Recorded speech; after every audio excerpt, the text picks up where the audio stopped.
देखेंगे कि हम अपना कस्टम एक्सेप्शन किस तरह से थ्रो कर सकते हैं। कस्टम एक्सेप्शन का मतलब ये होता है कि हम खुद का एक एक्सेप्शन किस तरह से थ्रो कर सकते हैं। देखो प्रीवियस वीडियो में हमने थ्रो कीवर्ड का यूज किया था। थ्रो कीवर्ड की हेल्प से हमने अपनी मर्जी से एक्सप्लिसिटली एक्सेप्शन को थ्रो किया था। ठीक है, एक्सप्लिसिटली एक्सेप्शन को थ्रो करने का मतलब ये होता है, देखो एक होता है इम्प्लिसिट, मतलब जो कुछ भी गड़बड़ होने की वजह से खुद ही क्या हो जाता है, एक्सेप्शन अपने आप क्या हो जाता है, रन टाइम एरर आ जाती है। ठीक है, मतलब एक्सेप्शन अपने आप ही क्या हो जाता है, थ्रो हो जाता है। ठीक है, अब उसे हम हैंडल करें या ना करें ये हमारे ऊपर है। ओके, अब दूसरा हमने जो देखा था थ्रो कीवर्ड का यूज करके हमने जो समझा था वो ये चीज समझी थी कि मान लिया कि हमें चाहिए कि हमारा जो एरिथमेटिक एक्सेप्शन है, हम चाहते हैं कि अगर यूजर ने जो एज है वो नेगेटिव एंटर की है या सैलरी जो है वो 500 से कम एंटर की है, मतलब कुछ एक्सेप्शन कुछ कंडीशन के अकॉर्डिंग हम क्या करना चाहते हैं, एक्सेप्शन थ्रो करना चाहते हैं। तो वो चीज हमने प्रीवियस वीडियो में समझी थी, तो उसके लिए हम थ्रो कीवर्ड का यूज कर रहे थे। और जो एक्सेप्शन थ्रो कर रहे थे वो कौन से थे, बिल्ट इन एक्सेप्शन ही थे। बिल्ट इन एक्सेप्शन मतलब ये क्या है, एरिथमेटिक एक्सेप्शन जो कि बिल्ट इन एक्सेप्शन है। ठीक है, तो उसको हम क्या कर रहे थे, अपनी मर्जी से थ्रो कर रहे थे। देखो एरिथमेटिक एक्सेप्शन एक तो कब थ्रो होता है, अपने आप कब थ्रो होता है, for example zero division error आती है तब थ्रो हो जाता है।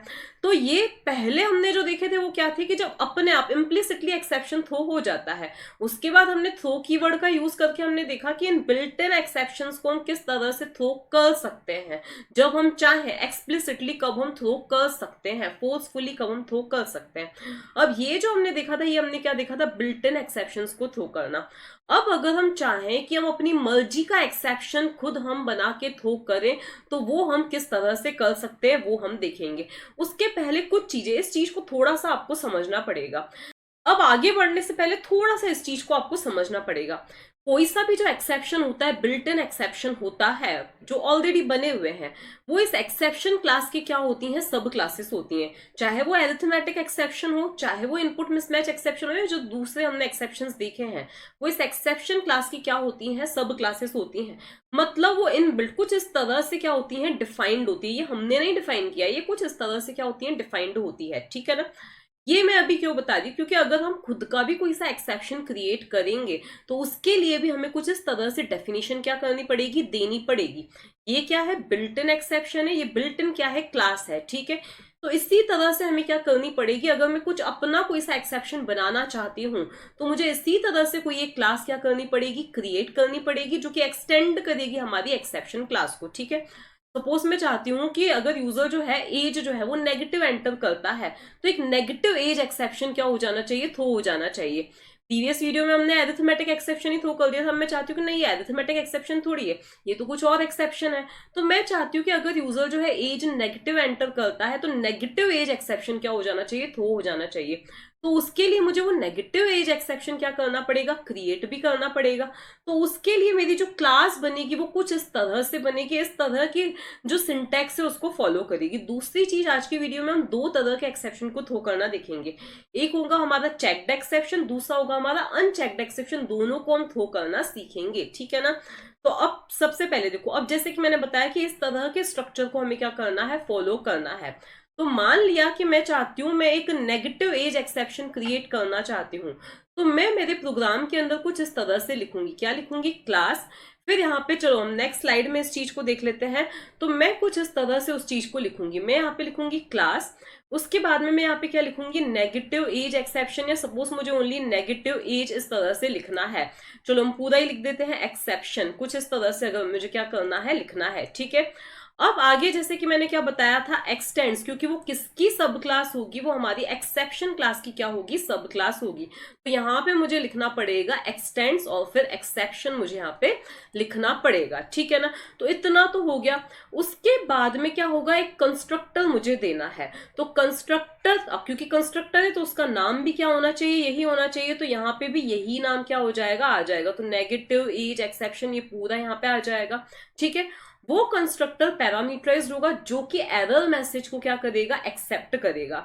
तो एरर मैसेज क्या है, स्ट्रिंग है, तो वो एक स्ट्रिंग को क्या करेगा, एक्सेप्ट करेगा। तो स्ट्रिंग, और सपोज आपने यहाँ पे दे दिया एम। ठीक है, उसके बाद में हम क्या करेंगे, यहाँ पे सुपर कीवर्ड का यूज करके हमारे सुपर कंस्ट्रक्टर को क्या करेंगे, कॉल करेंगे। मतलब सुपर क्लास के कंस्ट्रक्टर को हम कॉल करेंगे।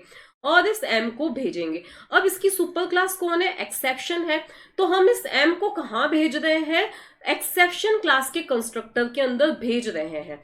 हम ऐसा करेंगे तभी हम उस e.getMessage, उस गेट मैसेज फंक्शन को कॉल करके जो एरर मैसेज है उसको क्या करवा पाएंगे? डिस्प्ले करवाएंगे। क्योंकि गेट मैसेज किसके अंदर है? एक्सेप्शन के अंदर है, जो कि जो रिलेवेंट मैसेज है, जो रिलेवेंट एरर मैसेज है, वो क्या करवाता है? डिस्प्ले करवाता है। ठीक है, तो अगर हम अपना कोई एक्सेप्शन थ्रो करवाना चाहते हैं तो हमें इस तरह की एक क्लास क्या करनी पड़ेगी? बनानी पड़ेगी। ठीक है ना?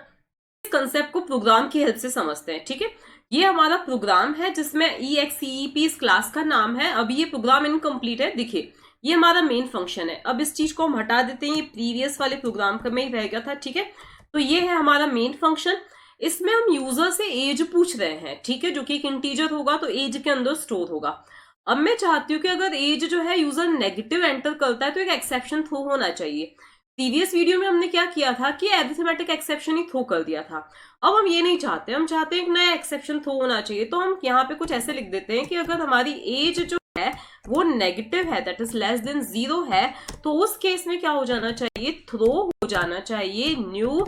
और कौन सा एक्सेप्शन थ्रो हो जाना चाहिए? मैं चाहती हूँ कि नेगेटिव एज एक्सेप्शन आ जाना चाहिए। ठीक है, तो यहाँ पे मैं सपोज लिख देती हूँ नेगेटिव, और फिर यहाँ पे लिख दिया मैंने एज, और फिर एक्सेप्शन, ये चीज मैं यहाँ पर लिख देती हूँ। ठीक है, तो अब यहाँ पर क्या आ रही है? एरर आ रही है। चलो हम यहाँ से मैसेज भी पास कर देते हैं कि एज इज नेगेटिव। तो यहाँ पे दे दिया मैंने एज इज नेगेटिव या स्मॉल, जो भी आपको क्या करना है मैसेज देना है वो हमने दे दिया है। ठीक है, अब आप यहाँ पे क्या नोटिस कर रहे हो कि ये जो है मतलब कुछ हमने डिफाइन इसको नहीं कर रखा है, can not be resolve to a type. तो हम ऐसा नहीं कि हमने थ्रो न्यू लिख दिया और कुछ भी हमने थ्रो एक्सेप्शन थ्रो कर दिया वो थ्रो हो जाएगा, नहीं। उसके लिए जैसा कि मैंने आपको क्या बताया था कि मुझे क्लास बनानी पड़ेगी। तो यहाँ पे हम लिखेंगे क्लास, और यहाँ पे हम क्या लिखेंगे? नेगेटिव एज एक्सेप्शन, मतलब जो भी मैं नाम देना चाहती हूँ, नाम यहाँ पे आप चेंज भी कर सकते हो। ठीक है, जैसा कि मैंने बताया कि हम यहाँ पे क्या लिखेंगे? एक्सटेंड्स कीवर्ड का यूज करेंगे और यहाँ लिख देंगे एक्सेप्शन। ठीक है, तभी ये एक्सेप्शन बन पाएगी। मतलब ये जो क्लास है मैं बनाना चाहती हूँ इसको नेगेटिव एज एक्सेप्शन को एक एक्सेप्शन की सब क्लास बनाऊंगी, तभी ये एक्सेप्शन क्या हो पाएगा? थ्रो हो पाएगा। ठीक है, नहीं तो ये नॉर्मल क्लास रह जाएगी। तो अब ये एक्सेप्शन बन चुका है। ओके, अब जैसा कि मैंने बताया था मुझे एक कंस्ट्रक्टर भी क्या करना पड़ेगा? लेना पड़ेगा। तो यहाँ पे मैंने दे दिया negative exception, negative as exception ना लिख के मैंने यही लिख लिया। ठीक है, तो ये कंस्ट्रक्टर हो गया हमारा। उसके बाद में जैसा कि ये क्या करेगा? एक स्ट्रिंग को क्या करेगा? एक्सेप्ट करेगा। तो यहाँ मैंने लिख दिया है स्ट्रिंग एस। ओके, यहाँ पे एस हमारा कैपिटल आएगा। ठीक है, इसके बाद यहाँ पे मुझे क्या करना है? सुपर कीवर्ड का यूज करके, और यहाँ पर इस सुपर कीवर्ड को मैं हटा के भी बताऊंगी कि क्या होता है। ओके, तो ये हमारी अब क्लास रेडी हो चुकी है। क्या अब एरर चली गई है क्या? तो अभी भी एरर आ रही है। तो अब एरर क्यों आ रही है? क्योंकि यहाँ पे ये नेगेटिव एज एक्सेप्शन था और मैंने यहाँ पे नेगेटिव एक्सेप्शन दिया है, तो ये यहाँ पे इसको मैंने हटा दिया। क्या अब एरर गई? नहीं, और ज्यादा आ गई। तो अब एरर क्यों आ रही है? कि ये अनहैंडल्ड एक्सेप्शन है। अब आपको लगेगा कि नॉर्मली जब एक्सेप्शन थ्रो होता है तो उसको हम नहीं भी हैंडल करें तभी भी तो क्या होता है? कोई एरर थोड़ी ना आती है। यहाँ पे कंपाइल टाइम एरर नहीं आती है। लेकिन आपने नोटिस किया होगा जब मैंने आपको चेक द एक्सेप्शंस बताए थे, तो चेक द एक्सेप्शंस के केस में क्या होता है कि अगर हम उन एक्सेप्शंस को हैंडल नहीं करते हैं तो कंपाइल टाइम ही क्या आ जाती है? एरर आ जाती है। मतलब वो चेक द एक्सेप्शन से उनको हैंडल करना क्या होता है? जरूरी होता है। या आप मेरे एक्सेप्शन हैंडलिंग के वीडियोस में देख सकते हो। तो आप देख रहे हो कि यहाँ पर कंपाइल करते टाइम यहीं पर क्या आ रही है? एरर आ रही है। इसका मतलब क्या हो रहा है कि इसको हमें हैंडल करना जरूरी है। इसको हैंडल करना जरूरी है, इसका मतलब ये क्या है? एक चेक द एक्सेप्शन हमने थ्रो किया। तो यहां तक आपने देख लिया कि ये क्या है? एक चेक द एक्सेप्शन है। ठीक है, अब आपको लगेगा फिर हम अनचेक द एक्सेप्शन को कैसे थ्रो कर सकते हैं? तो ये चेक द एक्सेप्शन तो आपने देख लिया। अब जब तक हम इसको हैंडल नहीं करेंगे प्रोग्राम आगे नहीं बढ़ेगा। तो चलो हम इसको हैंडल भी कर लेते हैं। तो हम एक काम करते हैं, इस पूरे ही इस कोड को हम क्या लिखते हैं? ट्राई ब्लॉक के अंदर ही लिखते हैं। ठीक है, तो यहाँ पे हमने इसको किसके अंदर लिखा है? ट्राई ब्लॉक के अंदर लिखा है। ओके, तो इसकी यहाँ पे क्या कर दी हमने? एंडिंग कर दी। तो ये ट्राई ब्लॉक हो गया। ट्राई ब्लॉक है तो ऑब्वियसली कैच ब्लॉक भी होना चाहिए। तो यहाँ हम क्या लिखेंगे? कैच ब्लॉक का यूज करेंगे। कौन सा एक्सेप्शन है? ये नेगेटिव एक्सेप्शन, जैसा कि मैंने इसका नाम दिया है। आप ओनली एक्सेप्शन क्लास भी लिखोगे तो भी वो इसको हैंडल कर लेगी, क्योंकि इसी की तो सब क्लास है नेगेटिव एक्सेप्शन। तो यहां हम लिख देते हैं हमारा नेगेटिव एक्सेप्शन। ठीक है, जैसे हम नॉर्मली किसी एक्सेप्शन को हैंडल करते हैं वैसे ही इसको भी हम क्या करेंगे, हैंडल करेंगे। और system.out.println की हेल्प से हम क्या लिखेंगे, उस मैसेज को प्रिंट करवाएंगे। ठीक है, तो यहाँ पे हमने लिख दिया println और यहाँ लिख दिया मैंने e.get मैसेज हमने यहाँ पे लिख दिया है। ठीक है, ये हो गया हमारा काम खत्म। ठीक है, तो अब क्या होगा कि जैसे ही एक्सेप्शन थ्रो होगा वैसे ही ये क्या करेगा, कैच ब्लॉक इसको कैच कर लेगा और जो रिलेवेंट मैसेज है वो प्रिंट करवा देगा। ओके, तो अब अगर इसकी और ज्यादा डिटेलिंग चाहिए तो प्लीज आप प्रीवियस वीडियोस देख सकते हो। ओके, तो इस तरह से हमने क्या किया है, एक चेक्ड एक्सेप्शन को थ्रो किया है। इसको अब हम रन करके देखते हैं। ठीक है, और हम एज को क्या करेंगे, नेगेटिव ही प्रोवाइड करेंगे। तो यहां पर हमें क्या करना है, एज देनी है जो कि मैंने दे दी -9। तो आप देख सकते हो एज स्मॉल आया और वेस्ट आया। तो हुआ क्या है, जैसे ही हम लिख रहे हैं थ्रो न्यू नेगेटिव एक्सेप्शन, तो उस पॉइंट पर क्या हो रहा है, देखो नेगेटिव एक्सेप्शन क्या है, क्लास है।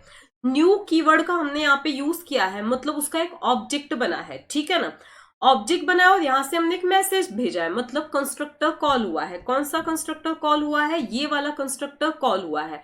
एस के अंदर एज स्मॉल पास हुआ और सुपर कीवर्ड की हेल्प से सुपर क्लास जो कि क्या है, एक्सेप्शन है, उसमें उसके उस एक्सेप्शन क्लास के कंस्ट्रक्टर पर हमारा ये मैसेज पहुंच गया। ठीक है, अब उसके अंदर एक गेट मैसेज करके फंक्शन है जो कि क्या करेगा, इस मैसेज को क्या करवाएगा, डिस्प्ले करवाएगा। अगर हम इसको यहां से हटा देते हैं तो क्या होगा, उसको हम बाद में देखते हैं। लेकिन अभी हमने ये जो समझा है वो क्या समझा है कि हम एक चेक्ड एक्सेप्शन को कैसे थ्रो कर सकते हैं। ठीक है, लेकिन हम तो अनचेक्ड एक्सेप्शन थ्रो करना चाहते हैं, तो हम क्या करें, तो अगर मैं यहाँ पे लिख देती हूँ रन टाइम एक्सेप्शन, देखो यहाँ पे मैंने एक्सेप्शन की जगह लिख दिया है रन टाइम, इतना मैंने लिख दिया, रन टाइम एक्सेप्शन मैंने लिखा है। अब आपको कैसे पता चलेगा कि ये अनचेक्ड एक्सेप्शन अब थ्रो हुआ है, तो अब आप यहां से इसको ट्राई ब्लॉक को हटा दीजिए, बिल्कुल यहां से इसको हटा दीजिए, तो भी कोई प्रॉब्लम नहीं आने वाली है। देखो अब यहाँ पे आपने क्या किया है, ट्राई ब्लॉक को बिल्कुल हटा दिया, मतलब आपने इस एक्सेप्शन को हैंडल नहीं किया है, थ्रो किया है लेकिन हैंडल नहीं किया है। ओके, अब हम इसको करके देखते हैं पहले रन। तो अब क्या हो रहा है, क्या एक्सेप्शन थ्रो हो रहा है क्या, तो अब यहाँ पे आपको पहले एज देनी है। सपोज मैंने -7 एज दी है, तो आप देख रहे हो एक्सेप्शन थ्रो हुआ है, ये मैसेज आ गया है आपका एज स्मॉल, ये क्या आ गया, आपका मैसेज आ चुका है। ठीक है ना, भले ही आपने इसको हैंडल नहीं किया लेकिन अब एरर नहीं आई, मतलब ये क्या था, अनचेक्ड एक्सेप्शन आपने थ्रो किया। तो आपने देख लिया कि हमने दोनों एक्सेप्शंस को थ्रो कर लिया है। ठीक है, अब हम एक काम करते हैं, यहां से इस चीज को, अगर हम यहां से इस चीज को हटा दें, सुपर कीवर्ड को हम यहां से हटा देते हैं। ठीक है, अब हम इसको रन करके देखते हैं तो क्या होता है। तो अब अगेन हम क्या देंगे, एक नेगेटिव नंबर देंगे। तो यहां से मैंने दे दिया -6। ठीक है, तो उस केस में क्या आया है, ओनली नेगेटिव एक्सेप्शन, ये चीज आई है, एरर नहीं आई है। मतलब ऐसा नहीं कि भाई आपने सुपर कीवर्ड हटाया तो कोई प्रॉब्लम हुई, नहीं, ओनली मतलब जो हमने एज स्मॉल मैसेज दिया था वो प्रिंट नहीं हुआ है उस केस में। ठीक है ना, क्यों, क्योंकि हमारी जो एक्सेप्शन नाम की जो क्लास है, जो हमारी सुपर क्लास है, उस तक वो मैसेज पहुंचा ही नहीं है। ओके,